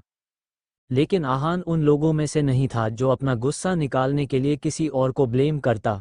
उसने मिस्टर विक्रम से जेन्युइन अंदाज में कहा, विक्रम जी, आपको इस सब के माफ़ी मांगने की कोई ज़रूरत नहीं है। ये सब मिसेस यामिनी गिल का किया धरा है। आहान को इस सब से वैसे भी ज़्यादा फर्क नहीं पड़ रहा था। आहान ने इस सब को ज़रूरत से ज़्यादा माइंड नहीं किया। जब मिस्टर विक्रम ने देखा कि उनका ये नया बॉस आहान बाकी अमीर बिगड़े हुए और नखरेल लोगों से अलग था तो उन्हें हैरानी हुई। आहान इस सिचुएशन में भी बहुत शांत था, इसलिए मिस्टर विक्रम ने मन बना लिया कि इस मामले को अब वो और भी ज़्यादा सीरियसली सॉर्ट करेंगे। मिस्टर विक्रम फिर बोले, यंग मास्टर, आपको परेशान होने की ज़रूरत नहीं है। मैं आज ही जाकर शिमला डेली न्यूज़पेपर ब्रांड को खरीद लेता हूँ। साथ ही शिमला डेली के उस चीफ एडिटर को मैंने ढूंढ लिया है जिसने उस घटिया और रेप्यूटेशन बिगाड़ने वाले आर्टिकल को पब्लिश करने की परमिशन दी थी। मैं किसी से कहकर उसे भी अच्छे से कंट्रोल करता हूं, और अगर आप चाहे तो मैं कार्तिक कोहली के आदमियों को हायर करके उस चीफ एडिटर को अच्छा सबक भी सिखवाता हूं। अपनी ये बात कहते हुए मिस्टर विक्रम की आंखों में एक बेरहमी भरी नफरत की झलक उतर आई। अपने बॉस को तंग करने वाले लोगों के लिए मिस्टर विक्रम मौत का इंतजाम करने के लिए भी तैयार थे। मिस्टर विक्रम के दिमाग में तो मिसेस यामिनी गिल को भी उनकी सही जगह दिखाने का प्लान तैयार था, लेकिन उन्होंने इसलिए खामोश रहना सही समझा क्योंकि मिसेस यामिनी गिल शनाया की मॉम थी और स्प्रिंग कॉर्पोरेशन वाली डील के समय मिस्टर विक्रम देख चुके थे कि शनाया उनके बॉस की बॉटम लाइन थी। अगर शनाया को कुछ भी हो जाता तो उनके यंग मास्टर आहान इस दुनिया को तबाह कर सके इतने गुस्सा हो सकते थे। जब आहान ने मिस्टर विक्रम का ये रिवेंज प्लान सुना तो उसने तुरंत मना करते हुए उनसे कहा, बिल्कुल नहीं विक्रम जी, शिमला डेली को खरीदने की और किसी चीफ एडिटर को सबक सिखाने की कोई ज़रूरत नहीं है। उन्होंने बस अपना काम किया है। न्यूज़ पब्लिश करके ही उन लोगों का घर चलता है, उन्हें छोड़ दीजिए। आहान का लॉजिक साफ था। वो इतने नैरो माइंडेड लोगों में से नहीं था जो ऐसे आर्टिकल के लिए किसी की जान ही ले लेता। आगे जाकर ऐसे हजारों न्यूज़पेपर और चीफ एडिटर रायज़ादा एम्पायर के नए वारिस के बारे में लिखने वाले थे। क्या आहान हर दूसरे आदमी की जान लेता फिरता? और अगर उन्होंने शिमला डेली जैसा न्यूज़पेपर ब्रांड खरीद लिया होता तो उसकी पहचान बाहर आ जाती, जो अभी आहान के प्लान का हिस्सा नहीं था। जब मिस्टर विक्रम ने आहान की बात सुनी तो उन्होंने आगे कुछ नहीं कहा और हामी भरते हुए बोले, ठीक है यंग मास्टर। मिस्टर विक्रम को आहान एक बहुत ही मैच्योर और समझदार इंसान लगता था। अगर उसने कोई फैसला किया था इसका मतलब जरूर इस सब के पीछे आहान का कोई सीरियस थॉट होगा, ये मिस्टर विक्रम समझ चुके थे। आहान ने फिर सबसे जरूरी बात पर आते हुए कहा, विक्रम जी, स्प्रिंग कॉर्पोरेशन का काम कैसा चल रहा है? क्या अब तक रिजॉर्ट बनाने का प्रोसेस शुरू हो गया है? आहान मिस्टर विक्रम से सिर्फ काम के बारे में बात करना चाहता था।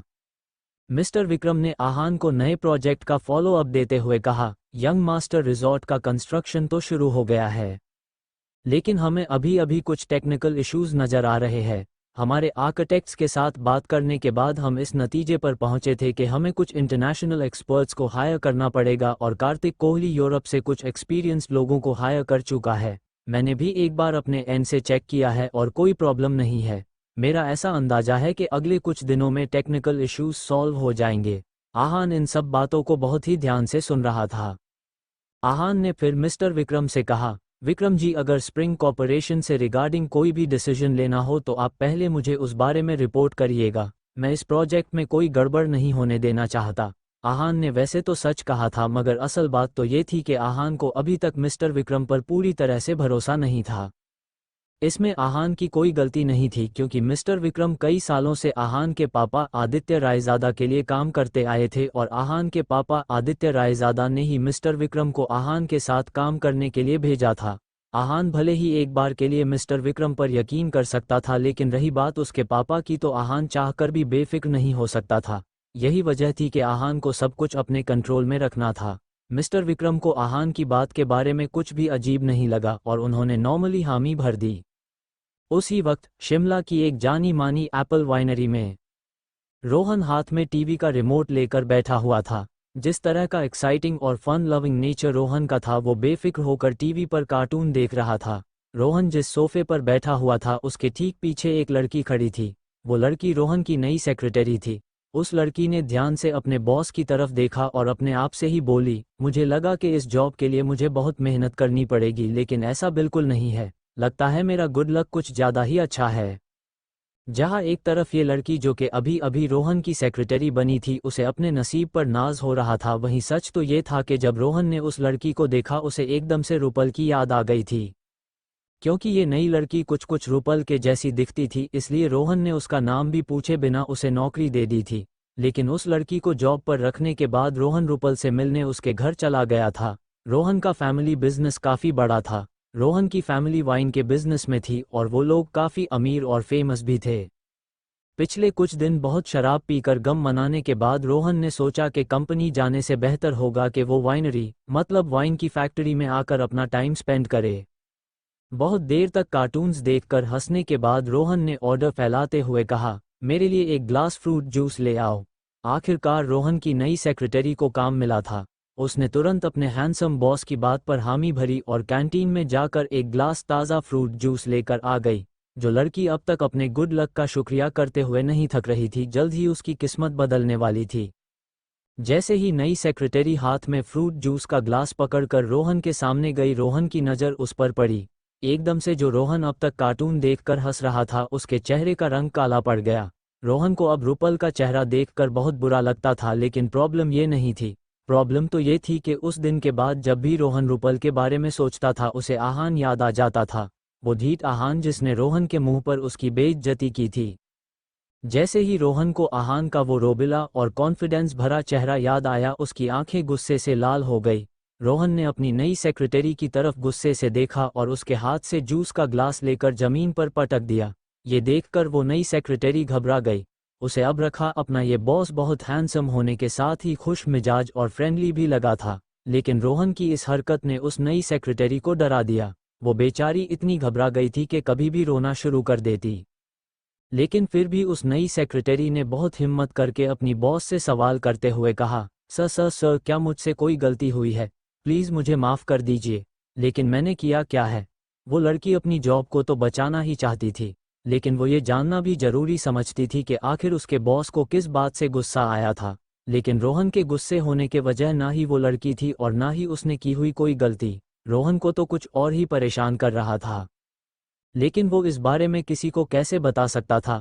आफ्टर ऑल, जिस लड़के को सारे शिमला का हाई क्लास हैंडसम और डिज़ायरेबल समझता था, जिसे सारी लड़कियां पसंद करती थी और उसके अटेंशन के लिए तरसती थी, उसी रोहन को उसकी खुद की फियांसे उसे धोखा दे रही थी। जैसे ही रोहन को वो सब याद आया, उसने चिल्लाकर अपनी नई सेक्रेटरी से कहा, निकलो यहाँ से और कुछ दिनों तक मुझे अपनी शक्ल मत दिखाना। तुम अंडरग्राउंड हो जाओ, निकलो, मुझे तुम्हें नहीं देखना, जाओ जाओ। अब वो नई सेक्रेटरी पहले से ज़्यादा हैरान हो गई। क्या उसके इस बॉस को बाइपोलर सिंड्रोम था? वो ऐसा कैसे कर सकता था? उस नई सेक्रेटरी ने अजीब तरह से रोहन को देखा और वहां से भाग गई। उसके जाने के तुरंत बाद फिर से उस रूम का दरवाज़ा खुला। रोहन ने गुर्रा कर कहा, मैंने कहा ना जाओ, क्या तुम्हें सुनाई नहीं देता? लेकिन पीछे मुड़ कर देखने के बाद रोहन का गुस्सा धरा का धरा ही रह गया। जो आदमी वहां खड़ा था वो रोहन के लिए काम करने वाले मैनेजर की तरह था। रोहन ने उसे सवाल भरी नज़रों से देखा तो उस मैनेजर ने कहा, रोहन सर ये आहान से रिलेटेड है। रोहन सर, ये आहान से रिलेटेड है। जैसे ही रोहन ने आहान का नाम सुना वो एंग्शियस हो गया। उसने अपने मैनेजर की तरफ देखा और क्यूरियस होकर कहा, आहान, क्या बात है, जल्दी से बताओ। रोहन की बात सुनकर उसके मैनेजर ने उसे एक इनविटेशन लेटर पकड़ा दिया। उस इनविटेशन लेटर को देखकर रोहन बेसब्र होने लगा। रोहन को इतना रेस्टलेस होते देखकर उसका मैनेजर भी परेशान हो गया। उस मैनेजर ने अपने आप से ही कहा, लगता है इस बार रोहन सर कुछ ज़्यादा ही सीरियस है। पता नहीं उस आहान नाम के लड़के से बदला लेने के लिए रोहन सर हम सबको किस नई मुसीबत में डालने वाले हैं। रोहन ने जैसे ही इनविटेशन को खोला वो कंफ्यूज लगने लगा। रोहन ने अपने आप से ही कहा, क्या स्वयंवर? शनाया गिल का स्वयंवर? कोई इस जमाने में स्वयंवर जैसी आइडिया को कैसे ला सकते हैं? रोहन को पहले तो शनाया गिल और गिल खानदान के ऐसे अजीब से आइडिया पर हंसी आ रही थी, लेकिन फिर तुरंत वो अपने सेंसर्स में वापस लौटा और रोहन ने अपने मैनेजर की तरफ देखकर उससे सवाल किया, तुम तो कह रहे थे कि ये आहान से रिलेटेड है। गिल परिवार और शनाया गिल का आहान से क्या लेना देना है? रोहन ने मैनेजर ने फिर अपने तब में कुछ क्लिक किया और शिमला डेली का वो मोस्ट व्यूड आर्टिकल अपने बॉस को दिखा दिया। आहान की बैक हिस्ट्री, उसकी खूबसूरत बीवी का बैकग्राउंड और किस तरह गिल परिवार ने आहान को घर से धक्के मारकर बाहर निकाला गया था। इस सब के बारे में जानने के बाद रोहन की आंखें खुली की खुली ही रह गई। उसने अपने आप से बात करते हुए कहा, ये आहान तो बड़ी पहुंची हुई चीज निकला। क्या सच में इसकी शादी शनाया गिल जैसी सक्सेसफुल और खूबसूरत लड़की के साथ हुई है? और ऐसा होने के बावजूद भी वो मेरी रूपल के साथ है? कमीना कहीं का। अच्छा हुआ, इसके साथ ऐसा ही होना चाहिए। जब रोहन इस सब के बारे में बात कर रहा था, अचानक से उसे किसी बात का एहसास हुआ। रोहन ने अपने हाथ में पकड़े हुए उस स्वयंवर के बुलावे की तरफ देखते हुए कहा, अरे वाह आहान, अब देखते हैं कि तुम मुझे फिर कब अपने एंग्री यंग मैन वाले लुक में मिलते हो। तुम्हारा सारा टशन और घमंड तो तुम्हारे ससुराल वालों ने चूर चूर कर ही दिया होगा और अब तुम्हारी बची कुची हवा मैं निकालता हूँ। मैं तुमसे तुम्हारी बीवी छिनूंगा। इस सब के बारे में सोचते हुए रोहन के चेहरे पर एक टेढ़ी मुस्कान ने घर कर लिया। रोहन ने फिर बहुत ही एक्साइटेड होकर अपने मैनेजर से कहा, जाओ सेफ से पैसे लेकर आओ। मेरे पास कम से कम 10 करोड़ तो होने ही चाहिए। मैं जाकर उस कमीने की बीवी को खरीदना चाहता हूँ। जब रोहन ने मैनेजर ने उसकी ये अजीब सी बात सुनी तो वो परेशान हो गया। उस मैनेजर ने हेल्पलेस होकर मन ही मन में कहा, लगता है कि रोहन सर पागल हो गए हैं। ये एक बहुत बड़ी गलती करने जा रहे हैं। एनीवे इन्हें कुछ कहने का कोई फ़ायदा नहीं है, तो रोहन सर से गालियाँ खाने से बेहतर होगा कि मैं चुपचाप इनका कहा मान लूँ। ये सोचकर वो मैनेजर वहाँ से बाहर चला गया। कुछ सोचते हुए रोहन के मन में लड्डू फूट रहे थे। उसने आहान के रोबिले चेहरे के याद करते हुए मन ही मन में कहा, आहान अब मैं तुम्हें बताता हूँ कि जब कोई और अपनी औरत पर हाथ डालता है तो कैसा लगता है। जहाँ तक मुझे याद है शनाया गिल और रूपल बचपन के दोस्त है। मैंने तो ये भी सुना था कि शनाया गिल और रूपल बहनों की तरह है, लेकिन किसने सोचा होगा कि शनाया गिल का पति वो कंगाल और लो क्लास आहान रूपल के साथ मिलकर शनाया को धोखा दे रहा होगा। बेचारी शनाया गिल। कोई बात नहीं, अब से उसकी किस्मत बदलने वाली है। मुझे शिमला के मोस्ट एलिजिबल बैचलर को रोहन को शनाया में दिलचस्पी होने लगी है और आज रात तो मैं शनाया गिल को अपना बनाकर ही रहूंगा, जैसा कि सीमा बुआ जी ने उन्हें करने के लिए कहा था। मिसेस यामिनी गिल ने अपने बचे कुचे सेविंग को इस्तेमाल करके 21वीं सदी का पहला हाई क्लास और लैविश स्वयंवर ऑर्गेनाइज किया था। ये स्वयंवर प्राइड रेस्टोरेंट में अरेंज किया गया था। नीचे से लेकर ऊपर तक पूरे होटल को किसी दुल्हन की तरह सजाया गया था। तरह तरह के फूलों की वजह से स्वयंवर के वेन्यू पर एक दिल को छू लेने वाली महक फैली हुई थी। अब तक तो शाम के 7 भी नहीं बजे थे, लेकिन तरह तरह की लग्जूरियस और महंगी कार्स प्राइड होटल के पार्किंग में खड़ी ही चुकी थी। BMW, ऑडी, जैग्यूअर, इतना ही नहीं रोल्स रॉयस भी प्राइड होटल के दरवाजे पर खड़ी हो चुकी थी। ये बात जाहिर थी कि इन महंगी और ब्रांडेड कार्स के मालिक कोई आम लोग नहीं, शिमला के बड़े और अमीर खानदानों के सेकंड जनरेशन के एलिजिबल बैचलर्स थे।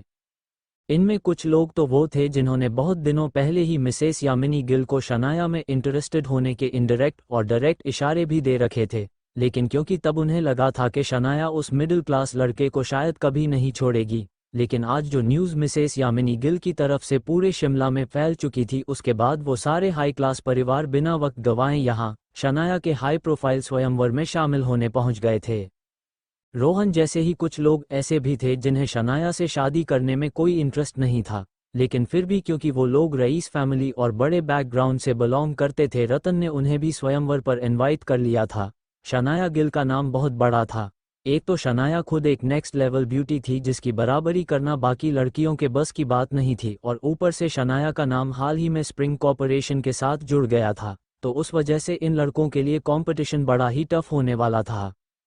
सारे मेहमानों से भरे होटल के अलग अलग हॉल्स में वेटर्स एक दुल्हन खरीदने आए हुए बेवकूफ़ और बदतमीज़ लोगों को ड्रिंक्स सर्व कर रहे थे। वैसे तो इस रईस लोगों की चहल पहल भी बहुत हाई क्लास अंदाज में ही सुनाई दे रही थी। बात बस इतनी सी थी कि मैनर्स के साथ अंग्रेजी में बात कर रहे ये शिमला के हाई क्लास लोग असल में एक दूसरे के साथ एक तरह की बचकानी कंपटीशन में ही लगे हुए थे। कोई अपने लुक्स फ्लॉन्ट कर रहा था तो किसी को अपने पैसे पर घमंड था। कुछ लोगों का बड़कपन उनका सोशल स्टेटस और पॉपुलैरिटी के दम पर था, तो कोई इस बात का दिखावा कर रहा था कि वो बहुत ही बड़ी बड़ी फॉरेन यूनिवर्सिटीज से पढ़कर आए थे। अगर वो सब इतने ही वेल एजुकेटेड होते तो पैसे के बदले में लड़की खरीदने ना आए होते। उन सब के ऊपर के फ्लो के हॉल में सीमा बुआ जी और रतन खड़े सब देख रहे थे। जब उन्होंने देखा कि शिमला शहर के एक से बढ़कर एक बड़े बड़े लोग यहाँ मौजूद थे, तो दोनों के दोनों माँ बेटे की खुशी फूली नहीं समा रही थी। उन्हें अपनी इस क्रिएटिव आइडिया पर बड़ा नाज हो रहा था। सीमा बुआ जी ने अपने बेटे से धीमी आवाज में कहा, रतन क्या तुम भी वही देख रहे हो जो मुझे दिख रहा है? अपनी माँ का ये सवाल सुनकर रतन ने एक घमंड भरी हंसी के साथ कहा, हाँ माँ, ये सब आपके आइडिया का काम है। जब सीमा बुआ जी ने अपने बेटे की कही ये बात सुनी तो उनके मन में लड्डू फूटने लगे। वैसे रतन, भले ही मैंने ही यामिनी भाभी को ये आइडिया दिया हुआ था, लेकिन मैं खुद इस सब के बारे में सोच भी नहीं रही थी। सच में शनाया एक बहुत ही बड़ा नाम लगता है। जितने अमीर लोग यहाँ पर आए हुए हैं, मुझे एक बात तो पक्का पता है, जल्द ही हम दोनों बहुत अमीर होने वाले हैं। सीमा बुआ जी ने लालच भरी आंखों से कहा। ये सुनते ही दोनों माँ बेटे अजीब से दबी हुई हंसी हंसने लगे। उन दोनों के पास ही खड़ी मिसेस यामिनी गिल को ये सारा तमाशा देखकर अजीबा लग रहा था। निचले फ्लो पर बढ़ रही इस भीड़ को देखकर मिसेस यामिनी गिल पैनिक करने लगी। इस बारे में सोचते हुए उन्होंने मन ही मन में कहा, हे भगवान, ये सब क्या हो रहा है? क्या अब ये बात भी कल के अखबार में छपने वाली है? भले ही सीमा दीदी ने मुझसे ये सब कराया है, लेकिन मुझे बहुत ही अजीब सा लग रहा है। पहले ही ये बात मैंने पूरे गिल परिवार से छिपाने की बहुत कोशिश की है। अब पापा जी को पता चला कि शेखर और उनके पीठ पीछे मैं ये सब क्या कर रही हूँ तो सच में मुझ पर बड़ी शामत आ जाएगी। अगले ही पल मिसेस यामिनी गिल ने अपनी ननंद और उसके बेटे को हंसते हुए देखा। उन दोनों के इस रवैये को देखकर मिसेस यामिनी गिल का मुंह बन गया। उन्होंने अपनी किस्मत को कोसते हुए मन ही मन में कहा, क्या बुरी किस्मत पाई है मैंने और मेरी शनाया ने। यहाँ पर बस इस सब के बारे में सोच सोच कर मेरी जान निकली जा रही है, और सीमा दीदी और उनका ये टपोरी लड़का मेरी बेटी के बर्बादी का सोचकर खुशियाँ मना रहे हैं। अगर ये सीमा दीदी मेरे बीते दिनों की बातों के बारे में जानकारी ना रखती तो मैं इनके और इनके बेटे के लालच को अपनी शनाया के फ्यूचर से खेलने ना देती। मिसेस यामिनी गिल ने अपना सर पकड़ लिया। कुछ देर तक ऊपर से इस नज़ारे को देखने के बाद सीमा बुआ जी ने कुछ सोचा और अपने बेटे रतन से बोली, रतन तुमने इन सब को देख लिया है, अपने दोस्तों के साथ जाकर इस बात का पता लगाओ कि इन सब में से पहले 3 सबसे अमीर लोग कौन है। अभी हम शनाया ने के लिए जिस लड़के को चुनेंगे वो ही लड़का जिंदगी भर के लिए हमें पैसा खिलाने वाला है, इसलिए हमें बहुत सोच समझकर ये फैसला लेना होगा। अपनी माँ की कही बात को मानते हैं रतन तुरंत वहां से नीचे चला गया। जब यामिनी गिल ने अपनी चालाक और लालची ननंद की कही ये बात सुनी तो उन्हें गुस्सा आ गया, क्योंकि नीचे खड़े रईस लोगों में लड़के तो गिने चुने ही नजर आ रहे थे, बाकी सब तो मिडिल एज के आदमी थे जिनकी पहले कई सारी शादियां हो चुकी थी। ये दोनों माँ बेटे अपने मतलब और पैसे के लालच के लिए शनाया को किसी से भी शादी करने देने वाले थे। मिसेस यामिनी गिल चीड़ कर सीमा बुआ जी से कुछ कहने ही वाली थी कि तभी उन्हें कुछ याद आया। मैं अभी कुछ भी कहने के पोजीशन में नहीं हूँ। मेरी किसी भी गुस्से भरी बात का नतीजा बहुत बुरा हो सकता है, और वैसे अब चाहे कोई भी मिले, ये बात तो जाहिर है कि उस आहान से तो कई गुना बेहतर होगा। मिसेस यामिनी गिल ने इस सब के बारे में सोचते हुए अपने आप से ही कहा और अपना गुस्सा दबाते हुए खामोशी के साथ खड़ी हो गई। आखिरकार पूरी बाजी लगाने के बाद अब मिसेस यामिनी गिल पीछे नहीं हट सकती थी, या फिर ऐसा कहा जा सकता था कि सीमा बुआ जी उन्हें पीछे हटने ही नहीं देने वाली थी। कुछ देर के बाद मिसेस यामिनी गिल और सीमा बुआ जी नीचे उतरे। तब तक वहां आए सभी मेहमानों ने भी अपनी अपनी जगह ले ली। सीमा बुआ जी इस स्वयंवर के लिए काफ़ी एक्साइटेड लग रही थी। आफ्टर ऑल ये सब का सब उनका किया धरा जो था, और वो भी बिना किसी रुकावट के इस मोड़ तक आ गया था। इसलिए सीमा बुआ जी बहुत खुश लग रही थी, लेकिन उन्होंने देखा कि मिसेस यामिनी गिल का चेहरा उतरा हुआ था। सीमा बुआ जी ने फिर अपनी कोहनी से अपनी भाभी को हल्के से धक्का दिया और होंठ दबा के मुस्कराते हुए बोली, भाभी जरा स्माइल करिए ना, आपकी बेटी की शादी की बात होने जा रही है, हम दोनों किसी के जनाजे पर नहीं जा रहे, हंसिए जरा। मिसेस यामिनी गिल ने जब सीमा बुआ जी की कही ये बात सुनी तो हामी भरते हुए एक झूठी मुस्कान के साथ स्माइल करने लगी। जैसे ही वो दोनों जाकर सबके सामने वाले टेबल पर बैठी सभी उनकी तरफ देखने लगे। सीमा बुआ जी ने बात शुरू करते हुए कहा, स्वागत है आप सबका। आप सब जानते ही है कि हमने यहाँ पर आपको क्यों इनवाइट किया है, और आप सब यहाँ आए ये देखकर हमें बहुत खुशी हो रही है। तो वक्त गंवाए बिना हम आप सबको जानना चाहेंगे, क्यों ना आप सब एक एक करके सबको अपने बारे में बताए। सीमा बुआ जी के बाद जैसे ही खत्म हुई, किसी मिडिल एजेड आदमी ने उनसे कहा, मिसेस गिल, आपकी बेटी मिस शनाया यहाँ पर क्यों नहीं आई है, हम उन्हें देखना चाहते हैं। मिसेस गिल, आपकी बेटी मिस शनाया यहाँ पर क्यों नहीं आई है, हम उन्हें देखना चाहते हैं। जैसे ही सीमा बुआ जी और मिसेस यामिनी गिल ने ये सवाल सुना, वो एक दूसरे की तरफ देखने लगी। मिसेस यामिनी गिल की तो समझ में ही नहीं आ रहा था। उन्होंने अपने प्रेजेंस ऑफ माइंड का इस्तेमाल करते हुए एक मुस्कान के साथ सीमा बुआ जी की तरफ देखा और बहुत ही नॉर्मल लगते हुए धीमी आवाज में बोली, सीमा दीदी, अब आप ही इस आदमी को चुप कराने के लिए कोई बहाना बना दीजिए, मेरा तो सर घूम रहा है, लगता है मेरा ब्लड प्रेशर लो हो गया है। सीमा बुआ जी को झूठ बोलने में और बहाने बनाकर अपना काम निकलवाने में महारत हासिल थी। उन्होंने फिर उस आदमी की तरफ देखा जिसने ये सवाल किया था। उस आदमी का नाम अशोक बेदी था। ये आदमी 40 से 50 साल के बीच की उम्र का था।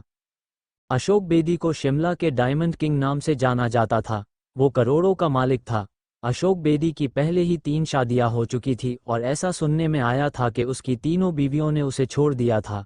सीमा बुआ जी ने फिर थोड़ा अंदाजा लगाते हुए मन ही मन में कहा, मुझे नहीं लगता कि इस मोटे और अधे उम्र के अशोक बेदी को शनाया के बिजनेस स्किल्स में इंटरेस्ट होगा। ये जरूर यहाँ पर शनाया की खूबसूरती की वजह से ही आया है। इस बारे में सोचने के बाद सीमा बुआ जी ने अशोक बेदी की तरफ देखते हुए कहा, मिस्टर बेदी, हमारी शनाया ऐसी मौक़ों पर बहुत शर्मा जाती है। आज उसने कहा कि वो अकेली बैठकर इस पूरे फंक्शन को देखना चाहती है। वो जिससे भी शादी करने के लिए मान जाएगी वो रोज शनाया को देख सकता है। सीमा बुआ जी का जवाब बहुत कुछ कह रहा था। इस बारे में सोचने के बाद सीमा बुआ जी ने अशोक बेदी की तरफ देखते हुए कहा, मिस्टर बेदी, हमारी शनाया ऐसी मौक़ों पर बहुत शर्मा जाती है। आज उसने कहा कि वो अकेली बैठकर इस पूरे फंक्शन को देखना चाहती है। वो जिससे भी शादी करने के लिए मान जाएगी वो रोज शनाया को देख सकता है। सीमा बुआ जी का जवाब बहुत कुछ कह रहा था। उनकी बात का मतलब साफ था, जो भी कोई ज़्यादा पैसे देगा शनाया को ले जा सकता था। जब सभी मेहमानों ने ये बात सुनी तो उनकी आंखों में एक तरह की कंपटीशन उतर आई। किसी को शनाया की खूबसूरती के लिए तो किसी को उसके बिजनेस स्किल्स के लिए शनाया को हासिल करना था। सभी के एक्सप्रेशंस को देखकर इस बात का अंदाजा लगाना मुश्किल नहीं था कि उन सभी को अशोक बेदी की बात पर यकीन हो गया था। अब सीमा बुआ जी थोड़ी परेशान होने लगी थी। उन्होंने थोड़ा परेशान होकर अपनी भाभी की तरफ देखा। सीमा बुआ जी ये देखकर पैनिक करने लगी कि मिसेस यामिनी गिल का रिएक्शन तो ऐसा था कि वो खामोशी से सबको ये कह रही थी कि सच में शनाया अब आहान के साथ रह रही थी। अगर यामिनी भाभी ऐसे ही रिएक्ट करती रही तो मुझे डर है कि मेरे मेहनत से बनाए हुए पूरे के पूरे प्लान पर पानी फिर जाएगा। हे भगवान, ये सारे के अक्ल के अंधे मेरे ही नसीब में क्यों भेजे हैं। सीमा बुआ जी ने अपनी भाभी की तरफ देखकर कहा। वो भाभी जो इस वक्त ऐसे नजर आ रही थी मानो उन्हें सांप सूंघ गया हो। सीमा बुआ जी ने उन्हें देखा तो मिसेस यामिनी गिल ने पैनिक करना शुरू कर दिया और अपनी ननंद से बोली, सीमा दीदी, क्या सबको सच पता चल गया है? अब क्या होगा? मिसेस यामिनी गिल के इस सवाल से पूरे होटल में सन्नाटा छा गया। उनकी कही इस बात को सुनकर वहां खड़ा हर एक इंसान दंग रह गया था। क्या मिसेस यामिनी गिल और सीमा बुआ जी मिलकर उन सबको बेवकूफ़ बना रहे थे? ऐसा कैसे हो सकता था? हर किसी के दिमाग में बस यही सवाल घूम रहा था। एक पल के अंदर अंदर सीमा बुआ जी के चेहरे का रंग ही उड़ गया। उनकी बेवकूफ़ यामिनी भाभी ने सबके सामने ये क्या कह दिया था? अब तो ना ही बस ये सारे के सारे रईस लोग मिलकर सीमा बुआ जी और मिसेस यामिनी गिल की बेइज्जती करने वाले थे, लेकिन इस बात का आनंद गिल को पता लगने के बाद हो सकता था कि सीमा बुआ जी और रतन को जेल भी जाना पड़ सकता था, और सारे खेल का पता लगने पर शनाया और आहान मिलकर क्या करते इस बात का सीमा बुआ जी अंदाजा भी नहीं लगा सकती थी। अगले ही पल, इससे पहले कि अशोक बेदी और बाकी सब कुछ कह पाते, सीमा बुआ जी ने इमोशनल होते हुए कहा, हाँ भाभी, सबको सच का पता लग गया है। सभी जान चुके हैं कि शनाया घर छोड़कर अपनी दोस्त के यहाँ रहने चली गई है। सीमा बुआ जी ने भी अपनी भाभी मिसेस यामिनी गिल की बात पर हामी भर दी। अब जब सबको एक और बार कंफर्मेशन मिल गया था तो वो सब बहुत नाराज लगने लगे। अशोक बेदी ने डिसअपॉइंटेड लगते हुए मिसेस यामिनी गिल की तरफ देखा और बोले, हाँ, अगर ऐसी ही बात थी तो आपने हम सब का वक्त बर्बाद करने के लिए हमें यहाँ क्यों बुलाया? खामखा यहाँ आकर हम सब का मूड खराब हो गया। अगर मिस शनाया शादी करना ही नहीं चाहती थी तो इतने बड़े तामझाम की क्या जरूरत थी? अशोक बेदी की बात पर बाकी सब भी हामी भरने लगे। ये सब सुनकर मिसेस यामिनी रोने लगी। अब तो सीमा बुआ जी भी ऐसे नजर आने लगी थी मानो वो हार मान चुकी थी। सभी के सवालों का जवाब देते हुए सीमा बुआ जी ने उदासी भरे अंदाज में कहा, क्योंकि ये एक माँ की इच्छा है मिस्टर बेदी। एक माँ जो चाहती है कि उसकी बेटी को, उसकी फूल जैसी बेटी को दुनिया की सारी खुशियाँ मिले। अब तक हर दिन दुख और बेइज्जती सहने के बाद उस बेटी को आगे कभी रोना ना पड़े, वो बेटी कभी अपनी बुरी किस्मत की वजह से हार ना जाए। सीमा बुआ जी की कही इस बात को सुनकर अब सभी हैरान रह गए। उन सबको बहुत अजीब सा दर्द फील हुआ। वो सब इमोशनल महसूस करने लगे, और असल हैरानी की बात तो ये थी कि उन सब में मिसेस यामिनी गिल भी शामिल थी। मिसेस यामिनी गिल ने अपनी भीगी हुई आंखों को पोंछते हुए मन ही मन में कहा, सीमा दीदी ये सब क्या कह रही है? फूल जैसी बेटी, माँ का प्यार, क्या सीमा दीदी को पागलपन का दौरा पड़ा हुआ है? मेरी तो कुछ समझ में ही नहीं आ रहा। बाकी सब भी आगे जानना चाहते थे। अशोक बेदी ने सीमा बुआ जी से सवाल करते हुए कहा, आप साफ साफ क्यों नहीं बात कर रही? ऐसा क्या हुआ था कि मिस शनाया झगड़ा करके घर से ही चली गई? ये सवाल पूछा तो अशोक बेदी ने था, मगर जवाब तो हर कोई जानना चाहता था। यहाँ तक कि मिसेस यामिनी गिल भी ये जानना चाहती थी कि उनकी ये चालाक और लालची ननंद अब क्या बहाना बनाने वाली थी। सीमा बुआ जी का इरादा कामयाब हुआ था। वो सभी को क्यूरियस होते हुए देखना चाहती थी, और वैसा ही हुआ। आगे सीमा बुआ जी ने इसी क्यूरियोसिटी का फ़ायदा उठाते हुए अपनी बात को कंटिन्यू किया। उन्होंने कहा, जब हमने उस निकम्मे दामाद को घर से निकालने का फैसला किया तो शनाया बहुत दुखी हो गई थी।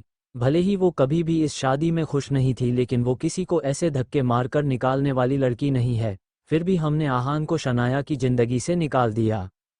अगले ही दिन मेरी भाभी मिसेस यामिनी गिल ने शनाया से कहा कि हम उसके लिए अच्छा पति ढूंढ देंगे, लेकिन शनाया ने मना कर दिया। क्या आप जानते हैं क्यों? अपना ये सवाल पूछते हुए सीमा बुआ जी ने हर किसी की तरफ आंखों में सवाल लेकर देखा, जैसा कि वो चाहती थी। किसी की आंखों में जवाब तो नहीं था, लेकिन सभी की आंखों में हमदर्दी भरी हुई थी।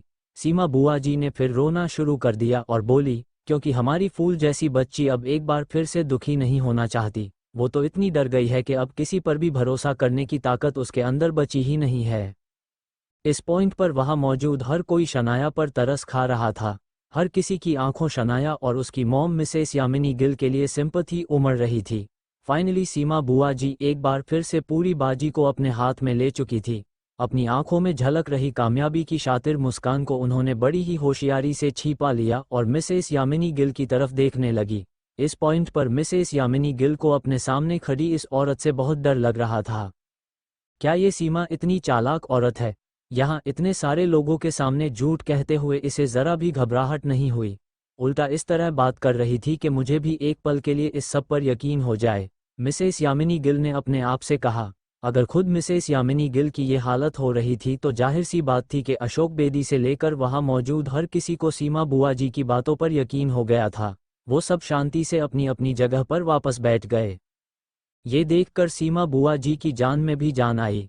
उन्होंने इस बारे में सोचते हुए मन ही मन में कहा, हे भगवान, आपको मुझे ज़्यादा कुछ देने की ज़रूरत ही नहीं है। जो दिमाग मेरे पास है उसके बाद तो मैं बड़े से बड़े 420 करने वाले डकैत को भी बेवकूफ़ बना दूं।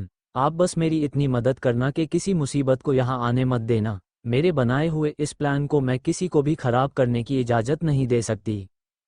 फाइनली सीमा बुआ जी ने बिगड़ी हुई हर बात को सही कर दिया था। अब तो खुद शनाया भी यहाँ आ जाती तो कुछ बिगाड़ नहीं सकती थी। सीमा बुआ जी ने फिर मिसेस यामिनी गिल को सहारा देकर बैठने को कहा और आगे सब की तरफ देखकर बोली, मैंने आपको बता ही दिया है कि हमारी शनाया कैसे दौर से गुजर रही है, इसलिए मैं और मेरी भाभी मिलकर शनाया के लिए एक काबिल पति ढूंढना चाहते हैं। तो फिर अब जब सब कुछ क्लियर हो ही गया है तो हम स्वयंवर को शुरुआत करते हैं।